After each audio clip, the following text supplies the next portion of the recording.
Mateus capítulo 5, de 1 a 12. Irmãos, vamos fazer leitura bíblica alternada? Quem concorda, diga amém.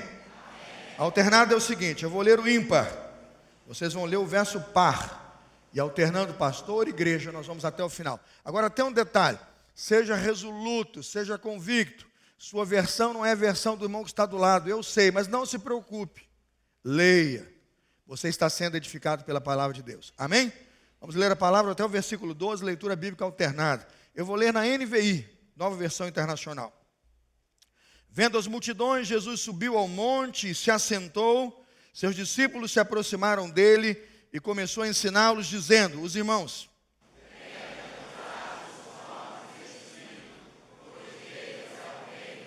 agora sou eu. Bem-aventurados os que choram, pois serão consolados.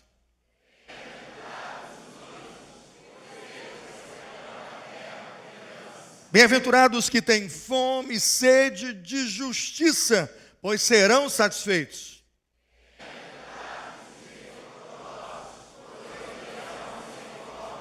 Bem-aventurados os puros de coração, pois verão a Deus.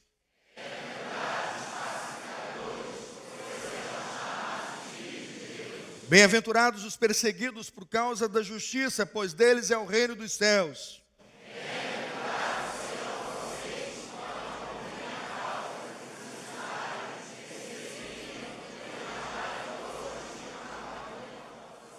Alegrem-se, regozijem-se, porque é grande a sua recompensa nos céus, pois da mesma forma perseguiram os profetas que viveram antes de vocês. Quem crê, diga amém. Louvado seja Deus. Pode sentar-se. Pergunta de hoje, cristão, você é feliz? Cristão, você é feliz? Antigamente a gente cantava na igreja umas canções que falavam de felicidade, né? Tinha uns cânticos bonitos, né? Eu adorava aquele, eu gostava muito das canções antigas. Eram animadas, né? Tinha lá quão bom e quão suave é, tinha quão maravilhoso é que os irmãos vivem em união, tinha os negócios, né? Bom estar na tua casa, eu gostava daquele negócio. E tinha os hinos que falavam e exaltavam muito a felicidade, né? Dê um sorriso para o teu irmão, dê uma alegria para o teu irmão, vira para cá, eu gostava daquele negócio, era igreja interativa, né? Hoje ela é contemplativa. Naquela época a gente era mais interativo, né? A gente se relacionava nas interações. Tinha até movimento, levanta a mão, do Egito escravo fui, libertava. Eu gostava daquele negócio. Eu vinha para o culto para ficar suado, né? A gente se envolvia. Hoje é contemplativo. Quando olho para essas nossas melodias que falam de alegria, eu pergunto, quantos aqui são verdadeiramente felizes? Levanta a mão. Felizes. Glória a Deus. Hein, Fernando? Glória a Deus. Agora veja. Se todo mundo está feliz e está tudo bem, está todo mundo muito bem, por que a gente tem tanto ansiolítico? É remédio que não acaba mais para dormir. Por que a gente tem tanta gente passando por depressão, fruto muitas vezes de opressão do inimigo? O inimigo oprime o indivíduo, vai passar pelo quadro depressivo. Nem toda depressão é opressão, o quadro é clínico. Mas eu estou dizendo que muitas vezes a causa é uma adversidade que ele enfrenta, ele não sabe como sair, e ali ele mergulha naquele quadro depressivo. Será que o indivíduo pode ser feliz no meio da depressão? Será que o indivíduo pode dizer, a alegria do Senhor é a nossa força quando está numa grande batalha espiritual? Quando vi o Senhor Jesus pregando esse lindo sermão na montanha, eu o vejo pregando e eu o ouço pregando, eu tenho que Jesus hoje é o maior pregador que pregou o maior e mais poderoso sermão de toda a história. Irmãos, eu como pregador da palavra, uma coisa que me alegra é ver um bom pregador. Quando vejo os vídeos, né, e ouço e leio os textos dos sermões do Dr. Martin Lloyd-Jones, os sermões de Romanos, meus irmãos, é um impacto sobre a minha vida que os irmãos não fazem ideia. Eu leio aqueles textos, os tratados dos seus sermões pregados na Inglaterra, do reverendo Martin Lloyd-Jones, aquilo mexe comigo. Temos muitos irmãos aqui que acompanham aquelas obras, Dr. João Elias Duque, Gilberto Freire, Pastor Lucas, muitos irmãos acompanham aquelas literaturas, eu tenho todos os volumes. Eu ainda não cheguei no final. Vou lendo, fiz o ano passado uma série Romanos, lembra? Eu copiei do Dr. Lloyd-Jones, eu via copiando e botando aqui, mas eu dava o crédito. O camarada é um exemplo. Grandes pregadores, vamos pensar, Dwight Moody, um dos maiores avivalistas que o mundo já viu, né? George Whitefield, pegando lá aquele caixotinho de tomate na praça pública e pregando o evangelho. né? Charles Spurgeon, quem já ouviu falar em Charles Haddon Spurgeon? Charles Spurgeon, um dos grandes pregadores. Quando vejo esses grandes nomes, eu fico tentado a pensar qual deles é o mais impactante. Quem nunca ouviu falar? Tem alguém aqui que nunca ouviu falar no pastor Billy Graham? Todo mundo já ouviu. Estádios, multidões. Irmãos, mas coisas simples. Simples. Alguém ali não ouviu, nunca ouviu. Levantou a mão. A mamãe conta a história do Billy Graham para o filho aí, né? Irmãos, é impressionante a autoridade que Deus deu àquele homem, não é? Foi o pastor da maioria dos presidentes americanos. O presidente dos Estados Unidos ligava para o homem para se consultar. Conselheiro dos grandes presidentes americanos. Veio para o Brasil, encheu o Maracanã. Eu não vou perguntar quem estava lá, porque vai entregar a idade. Não entrega a sua idade, minha irmã. Não entrega, ela está assim, ó. Está lá, ó. Maracanã, coral de mil vozes. 1000 vozes. E Billy Graham pregando para as multidões. Eu pude ver pregar. Quando penso nesses grandes pregadores, eu pergunto, qual é o maior pregador? Alguém vai dizer, foi Pedro. Pedro pregando em Atos 2. Irmãos, o sermão do apóstolo Pedro em Atos 2 é o sermão mais arrebatador da igreja. Já leram o sermão de Pedro em Atos 2? Quando ele prega, fala com os judeus, fala sobre a morte, ressurreição e diz mais: arrependei-vos e crede no Evangelho, e cada um de vós seja batizado com o Santo Espírito. Que sermão, um marco na história da igreja.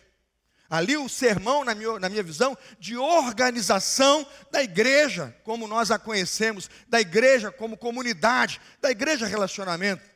Mas irmãos, o maior pregador de todos os tempos, que pregou o sermão mais poderoso de toda a história, é sem dúvida o Senhor Jesus. Quando Jesus falava, o povo silenciava. Quando Jesus falava, os incrédulos criam. Quando Jesus falava, até os opressores tomavam partido e posição do sermão e da vida de Jesus. Dá uma olhada num exemplo em João 7, confira o texto. Quando em João 7, os guardas do templo são mandados pelos sacerdotes e fariseus para prenderem Jesus, essa é a cena aqui, os guardas do templo são chamados a prender Jesus, e eles vão para capturar Jesus e trazê-lo ao templo, porque Jesus estava neste momento sendo identificado como um grande agitador. Ele pregava e as multidões se agitavam, e iam atrás dele. E então os sacerdotes do templo e fariseus mandaram prendê-lo e trazê-lo. Olha o que o texto diz, João capítulo 7, verso 44, você pode acompanhar até o 46.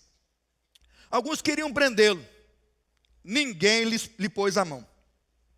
Finalmente os guardas do templo voltaram aos chefes dos sacerdotes e aos fariseus. E eles lhes perguntaram, quem perguntou aqui? Os sacerdotes e os fariseus. Por que vocês não o trouxeram? A ordem era trazer Jesus. Veja o verso 46. O que eles responderam? Vamos ler juntos? Ninguém. Para por aqui. Ninguém jamais falou da maneira que esse homem fala. Eu fico pensando, meus amados irmãos, o que Jesus estava dizendo quando esses homens ouviram. Eu não sei o momento aqui, eu quero aqui fugir de especulações, né? O que eles teriam ido e o que eles teriam ouvido, qual seria as palavras, teve muitas, mas eu imagino se foi lá o Sermão da Montanha, esse prefácio que a gente leu aqui, porque o sermão é longo, vai até o capítulo 7, a gente vai fazer um pouquinho aí, eu vou seguir algumas sequências nesses textos. Eu fico pensando o que isso ecoou na mente deles. Irmãos, pensa comigo, você está chorando, luta, provação, ele diz assim, feliz é você que chora, porque você será o quê? Quem não vai parar para ouvir? Quem não vai parar para ouvir? Jesus, naquele momento, irmãos, se tornou um pregador de multidões, porque sua mensagem falava e tocava profundamente aos corações. Sabe, irmãos, o cristianismo é para nós uma religião de bem-aventuranças. O cristianismo é para nós uma religião de bem-aventurados. O cristianismo é para nós a certeza de que o homem vive e existe para desfrutar o prazer, mas ele precisa entender o que o prazer e a felicidade são à luz do cristianismo. Hoje, muitos cristãos estão confundindo felicidade Irmãos, e prazer à luz da filosofia do hedonismo, que nada tem a ver com o cristianismo.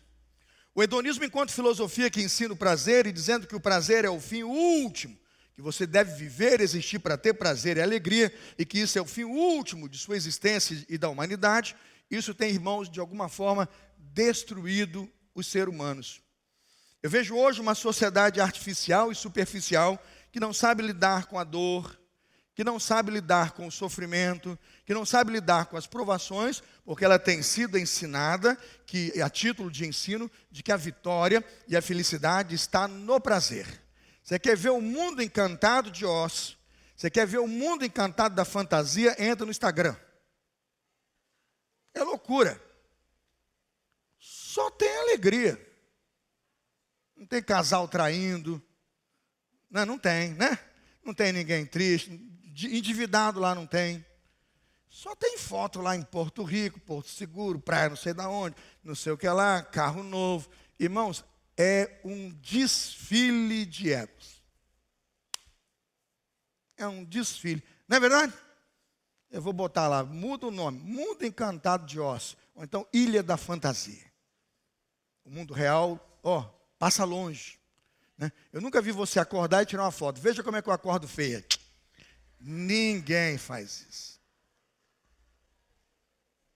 Se alguém fizer é porque tem um contrato milionário com alguma empresa para ter like e poder vender. Aí você pode desconfiar, viu? Aí por trás não está a beleza, está a avareza. Estou logo mandando porque eu sei como é que funciona. Monetiza o canal e depois tem que vender escândalo, né? Assim, para poder manter a sua audiência. Deus me livre e guarde.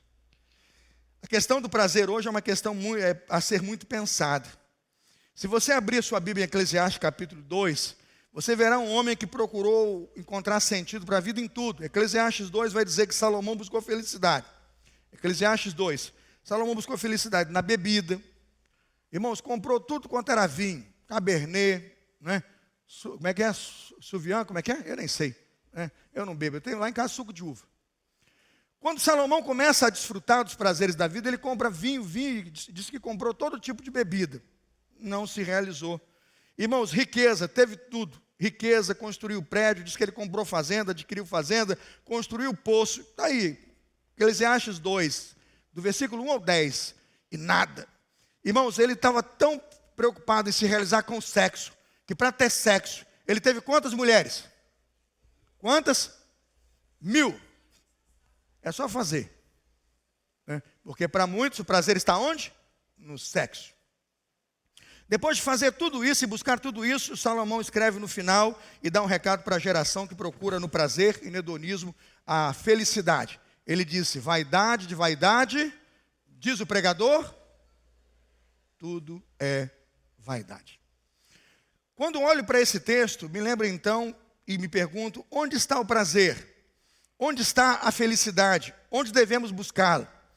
Pais ensinam muitas vezes seus filhos que a segurança está numa boa formação acadêmica, num bom trabalho, num bom emprego que lhe traga renda e equilíbrio patrimonial. Muita gente ensina isso.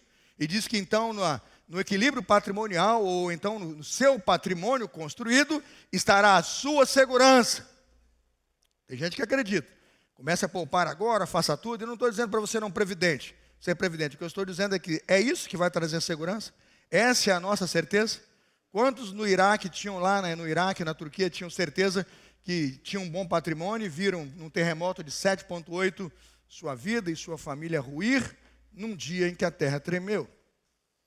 Será que é lá que está a nossa segurança? O Senhor Jesus nos diz no Sermão do Monte, abra comigo Mateus 7, que muita gente pensa e acha que a felicidade estará na solidez patrimonial, e ele vai afirmar que não está. Mateus capítulo 7, verso 24, é o Sermão do Monte. Mateus 7, 24, ele diz assim, todo aquele, pois, que escuta estas minhas palavras e as pratica, assemelhá-lo-ei ao homem prudente que edificou a sua casa sobre o quê, irmãos? Casa sobre a rocha. A casa sobre a rocha enfrenta dificuldades. A casa sobre a rocha enfrenta adversidades. Ele diz, desceu a chuva, correram rios, sopraram ventos, combateram o quê? Contra aquela casa. E ela não caiu, porque estava o quê? Agora eu pergunto, os fenômenos aqui são agradáveis? Eles são simples ou eles são difíceis? Então não é segurança patrimonial. Veja o 26. Aquele que ouve as minhas palavras e não cumpre, eu vou comparar ao homem insensato que edificou sua casa sobre a areia. Desceu a chuva, correram rios, assopraram ventos e combateram aquela casa. Caiu. E foi grande o quê? Uma casa sólida sobre a rocha, uma casa construída. Eu diria que a casa tem a mesma solidez. O problema é o fundamento. Ela está sobre a areia. As crises emocionais, as crises financeiras, o cataclismo, os eventos naturais pesam sobre as duas casas. Foi a segurança patrimonial que resolveu o problema, irmãos? O texto afirma: aquele que ouviu as minhas palavras, e o que, irmãos? Pôs em prática. Era de ordem interior. Entende o que eu estou dizendo? É um posicionamento o quê? Espiritual. É uma postura, irmãos. Não é ver a sua casa cair e começar a bater palma e dizer, vai ficar tudo bem, como se eu não fosse chorar. Como se no meio de um terremoto eu não fosse sofrer. Como se no meio de um vendaval, de uma grande luta, eu não fosse sentir dor. O texto não diz isso. O que ele está dizendo é como você vai estar fundamentado internamente para passar por isso.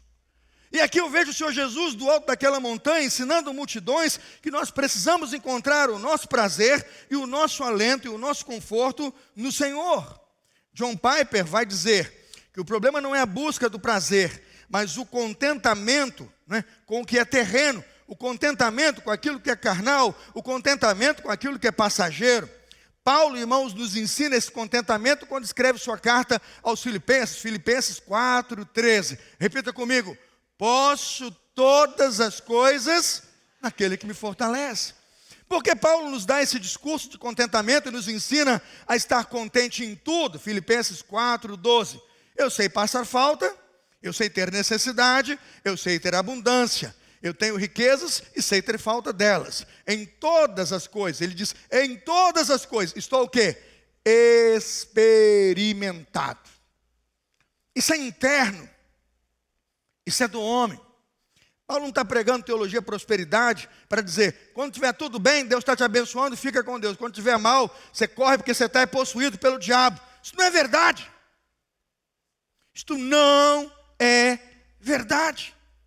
Deus nos criou para o prazer, Deus nos criou para a felicidade, mas Deus nos criou para a felicidade legítima, não para o hedonismo.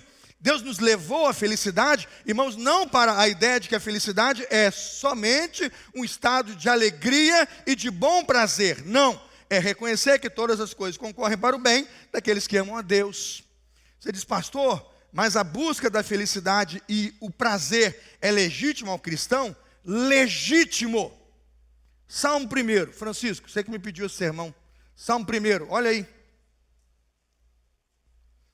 Salmo 1, versículo 1, né? Salmo 1, versículo 1. Bem-aventurado o homem que não anda segundo o conselho dos ímpios. Irmãos, a palavra que abre o salmo é bem-aventurado ou é infeliz? A palavra é maldito ou abençoado? É abençoado. É abençoado, é feliz. É bendito o homem que não anda segundo o conselho dos ímpios, não se detém no caminho dos pecadores, nem se assenta na roda dos escarnecedores. Agora veja Salmo 2, bota na tela. Vamos todos juntos, até a vírgula, todos juntos. Antes tem o seu prazer. Para para mim, olha para mim. É prazer ou não é? É alegria ou não é? Então é legítimo. Não vou pregar prosperidade para você, não vou destruir a sua fé, não vou distorcer o evangelho. Mas que o crente é feliz, ele é. A embaixada terça-feira pega fogo. Se é crente, com certeza, diga amém. Se é feliz, bate o pé. O João Marcos faz o templo na terça-feira tremer, meus irmãos. Porque a garotada canta para expressar, eu sou feliz. Hein, João? Sim, eu amo a Cristo. E o pessoal, eu estou ali no gabinete aconselhando, eu começo a orar com os irmãos, porque a irmã não consegue me ouvir, porque estão cantando de quebrar as paredes. É a alegria do Senhor, a nossa o quê, irmãos? Aí você pergunta, pastor, vai lá levantar, pedir silêncio? Eu vou entrar lá e falar, João, canta é mais alto. Todo mundo tem que saber, porque o crente tem o seu prazer aonde, irmãos? E tem gente cantando sofrendo, tem gente cantando devendo. tentando pagar uma dívida, tentando fazer um suporte, tem gente enfrentando provação, mas a felicidade dele está dentro dele. É algo que o inferno não pode roubar, é algo que o inferno não pode tirar, porque a alegria do Senhor é o que, irmãos? É a nossa força. Antes tem o seu prazer. Aí você pergunta, por que prazer? Dá uma olhada no verso 3 e pergunta se não é prazeroso. Salmo 1:3, é como árvore, irmãos, plantada junto a ribeiro de águas, dá o seu fruto o quê? No tempo próprio. Sabe, irmão, se essa graça não chegou, se a bênção não chegou, se a dor ainda não saiu, é porque não é o tempo, mas no tempo próprio vai florescer, porque Deus prometeu, irmãos. Na hora certa essa raiz vai fincar, porque Deus prometeu, irmão. Na hora certa as folhas vão brotar, vão reverdecer, porque o Senhor prometeu, irmãos. Antes tem o seu prazer o quê? Na lei do Senhor. Não há injustiça em Deus. O Agostinho de Hipona escreve a grande obra Confissões e diz: Senhor, Tu nos criaste para Ti, e nossa alma não encontrará descanso até repousar em Ti, somente em Ti. Eu quero dizer aos irmãos que a verdadeira felicidade, irmãos, é uma realidade na vida de quem decide duas coisas: amar a Deus e crer nas suas promessas. Eu vou falar para você se lembrar, porque esse é o único ponto da manhã. A verdadeira felicidade é uma realidade na vida de quem decide amar a Deus, mas tem que amar a Deus e crer nas suas promessas. Eu vou mostrar para você que é a crença na promessa que suscita a esperança, que dá ao crente felicidade em qualquer situação. A verdadeira felicidade é amar o que Deus ama e nunca amar o que o mundo ama. Para sermos felizes, temos que aprender a amar o que Deus ama e aprendemos a não amar, a detestar, a odiar o que Deus não ama. A Bíblia diz, o evangelista João diz nas cartas, né? Não ameis o mundo e o quê? Nem o que nele há. O evangelista diz mais, ele diz muito mais, né? Que o Tiago, a amizade do mundo é o quê? Inimizade contra Deus. Quer ser feliz? Ame a Deus e não ame o que o mundo ama. Jesus diz que feliz é o pobre. Jesus diz que feliz é quem chora. Jesus diz que feliz é o manso. Jesus diz que feliz é o puro. Jesus diz que feliz é o perseguido. Irmãos, quando que perseguido é feliz? No cristianismo. Eu já preguei sobre paradoxo, né? Meu Deus, que paradoxo. Joedi, perseguido ser feliz. Só no Evangelho de Jesus. Só no Evangelho de Jesus. Volta para o texto, acompanha os versos 3 em diante. Jesus diz assim: bem-aventurado o pobre de espírito. Por quê? Porque não é a pessoa autossuficiente, arrogante, soberba que é feliz. Irmãos, eu não conheço arrogante, soberbo e autossuficiente que seja feliz. O que eu vejo é essa gente caminhando para a sepultura e muitas delas, ceifando suas próprias vidas porque estão absolutamente infelizes. Jesus diz que bem-aventurado é o que chora, não é o durão. Bem-aventurado é o que chora, não é o insensível. Bem-aventurado é aquele que sabe sentir dor e expressar a sua dor. Ele diz bem-aventurados os que choram, por quê? Por que quem chora é feliz? Eu já preguei em muitos funerais. João 11:35. Jesus o quê? Chorou. João 11:35. Jesus? Agora, por que ele chorou? João 11:36. Vejam como ele amava. Já pensou você chegar num funeral, morreu lá alguém? Vou dar um exemplo. Morreu alguém lá no funeral. Você chega lá, olhou na sepultura, ainda faz lá um cruz credo, qualquer coisa que você faz para ogerizar o negócio, ainda solta assim: já foi tarde. Isso é bom? Isso é bom, sim ou não? Isso é horrível. E se você for fazer isso, guarda para você, porque você está criando um constrangimento até para as outras pessoas. Chegou no funeral e ainda fala: já foi tarde, né? Ou então nem comparece. Você diz: é tão ruim. Eu fiz o funeral, foi daqui da igreja. O irmão ligou, estava trabalhando, era um vizinho solitário. Ajuda. Eu falei: ajuda. Eu pensei que o irmão da igreja ia, ele não foi, fui só eu. Cheguei lá, só tinha eu e o coveiro. Falei: nem o irmão que me chamou foi, mas ele explicou depois. Eu estou aqui dizendo, ele deve estar aí. Falei: eu estava trabalhando, pastor, não me liberaram, o cara não era meu parente, eu tentei. Eu te juro, pastor, tentei, mas eu não pude ir. Falei: meu irmão, não foi ninguém. Ele falou: eu sei, para o senhor ver a situação daquele homem. O coveiro chegou, tirou do bolso um bolo de dinheiro e um bilhete. Aí um dos filhos, alguém foi lá e deu um dinheiro para ele e uma carta de resolve o problema, o dinheiro é seu. Aí pegou o coveiro na cabeça e eu no pé. Botei lá, eu falei, moço, não sei que vida ruim o senhor viveu, mas ninguém veio chorar no seu funeral. Se ninguém veio chorar, aí aquele dia eu entendi, entendeu? Bem-aventurados o quê? É isso mesmo, porque você foi feliz, está entendendo? Você foi abençoado. Você está sentindo falta de alguém que você amou de verdade. Irmãos, a vida com paixão vale muito a pena. Sentir saudade da mulher que morreu e cuidou de você, da mãe, da avó, né? Chorar por um pai que deixa um vazio, um buraco que ninguém vai preencher. Você só vai encontrar com ele na glória. Bem-aventurados os que choram. E sabe por que eu posso chorar? Porque eu tenho esperança. Sabe por que eu sou feliz? Porque eu tenho promessas. Apocalipse 21, 4. Olha como é que a esperança seca as lágrimas. Olha como a esperança enxuga os olhos. Olha como a esperança diz, você é um bem-aventurado. Porque eu tenho esperança. Apocalipse 21, 4. E ele enxugará dos seus olhos o quê? Toda lágrima. Não haverá mais morte, nem tristeza, nem choro, nem dor. Pois o quê? Tudo na antiga ordem já passou. Irmãos, ele enxugará dos seus olhos toda lágrima. Repita comigo. Ele enxugará dos seus olhos toda lágrima. Traz esperança ou não traz? Bem-aventurados os que choram, promessa. Porque eles serão... É a esperança que nos consola. É a esperança que nos consola. Ah, se eu tivesse tempo à noite, a gente continua. A verdadeira felicidade não deve ser buscada em coisas exteriores. A verdadeira felicidade não está no exterior, nas coisas que podemos apalpar, comprar ou adquirir. A verdadeira felicidade vai brotar do interior de cada cristão e do interior, da parte interna da Escritura do Senhor, revelada aos nossos olhos e aos nossos corações. É quando lemos a Escritura que ela entra em nossa mente, em nosso coração, e que ela sai em expressão de fé e confiança e nos faz caminhar. É interessante que Jesus não disse, bem-aventurados são os ricos, mas bem-aventurados são o quê?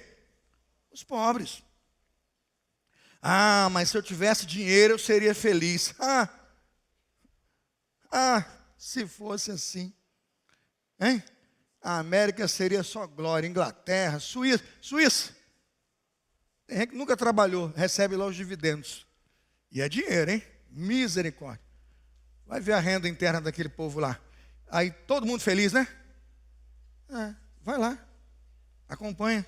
Abra a Bíblia, Lucas 18. Lucas 18, 18. Vamos fechar já. Lucas 18, 18. A felicidade do ser humano não pode estar nos bens, no patrimônio que tem ou em coisas externas. Elas nunca satisfazem. Riquezas não preciso ter, mas sim celestes bens. Deus colocou a eternidade no coração de cada ser humano, e a eternidade que o homem tem só pode ser preenchida por Deus. Veja Lucas 18, de 18 a 23. E perguntou-lhe certo príncipe, bom mestre, o que eu vou fazer para herdar a vida eterna? 19. Jesus lhe disse, por que me chamas bom? Ninguém é bom senão um que é o quê? Deus. Ninguém é bom senão Deus. Aí vê lá, sabes os mandamentos, não adulterarás, não matarás, não furtarás, não dirás falso testemunho, honra teu pai e tua mãe. E ele disse, todas essas coisas tenho observado desde a minha mocidade. Quando Jesus ouviu isso, disse, mas ainda falta uma coisa. Vende tudo quanto tens, reparte pelos pobres e terás um tesouro no céu. Vem e 23. Vamos ler juntos, na tela. Mas ouvindo ele isto, no encontro com Jesus, no confronto com Jesus, esse homem é feliz ou triste? Não está no dinheiro. Não está no dinheiro. Não é pecado ser rico. O pecado, irmãos, é fazer do dinheiro o seu Deus. É colocar no dinheiro a sua segurança e achar que os seus bens podem lhe comprar felicidade.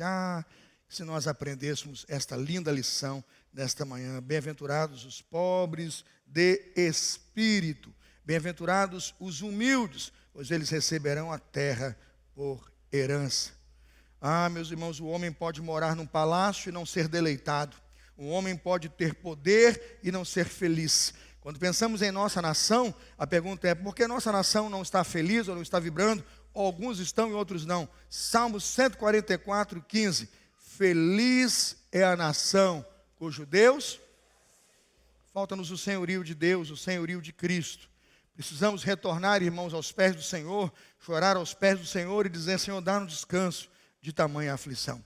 A verdadeira felicidade consiste tão somente em tomar posse de cada bem-aventurança e viver cada uma delas aqui, hoje, agora. E saber que aquele que toma posse de cada uma dessas bem-aventuranças é feliz. E eu termino. A verdadeira felicidade é uma promessa para o futuro ou é uma realidade presente? A verdadeira felicidade e as bem-aventuranças são uma promessa para o futuro ou uma realidade presente? Quem acha que é presente, levanta a mão. Pode abaixar. Quem acha que está apontando só para o futuro, levanta a mão.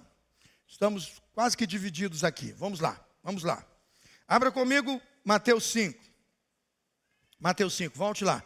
Versículo 3. Bem-aventurados o quê? Os pobres em espírito, pois deles é o quê? Qual é a linguagem de futuro? Nenhuma. Qual é a linguagem de eternidade ou para o céu? Nenhuma.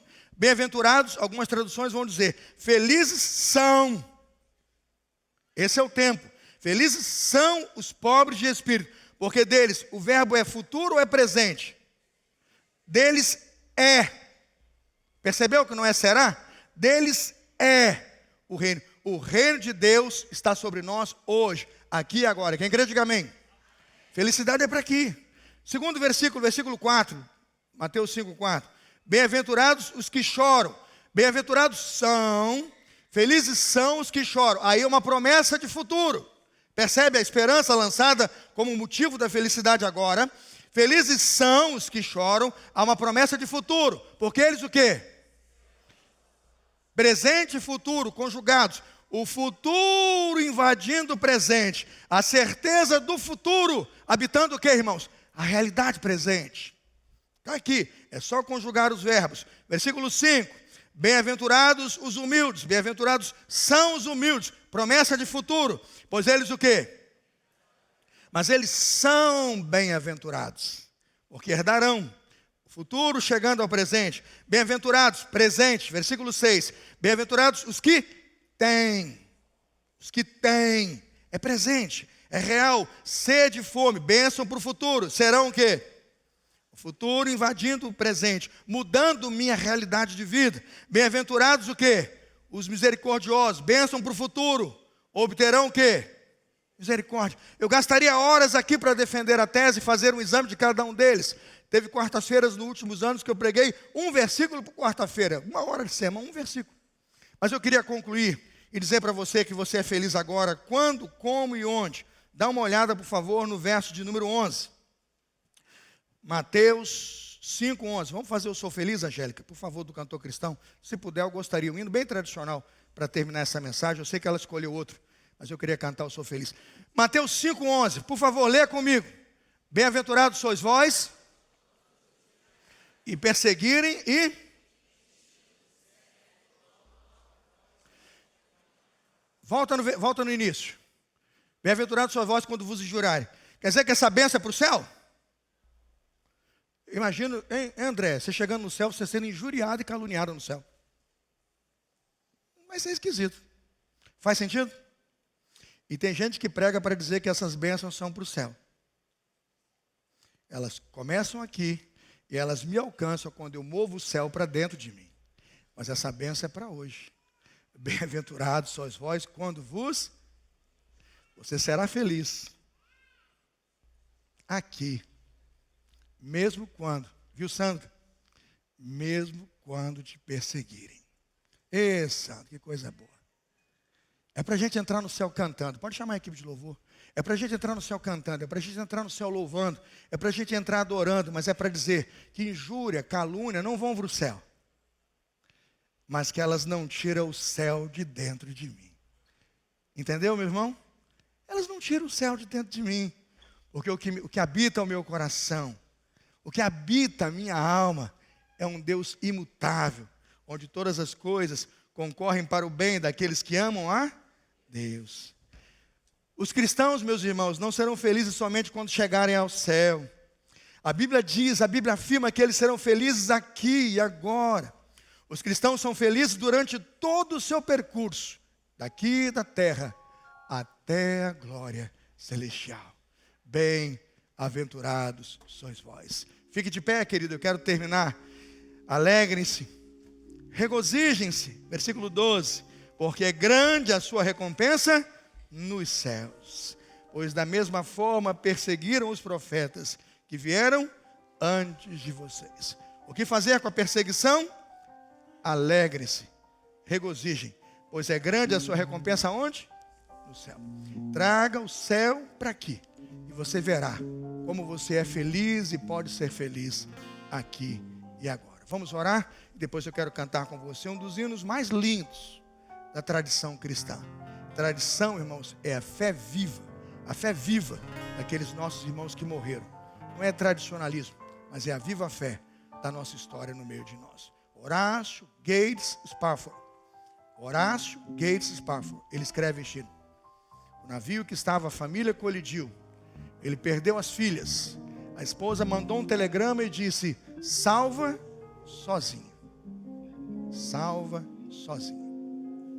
Ao saber que as filhas tinham morrido, a única herança que ele tinha, ele sentou e disse: se paz é mais doce, me deres gozar. Se dor é mais forte, sofrer. Ou seja o que for, tu me fazes saber que feliz com Jesus. Sempre. Enquanto eu serei, sempre sou. Eu serei com Jesus, aqui, no futuro e na glória. Mas é o reino de Deus aqui.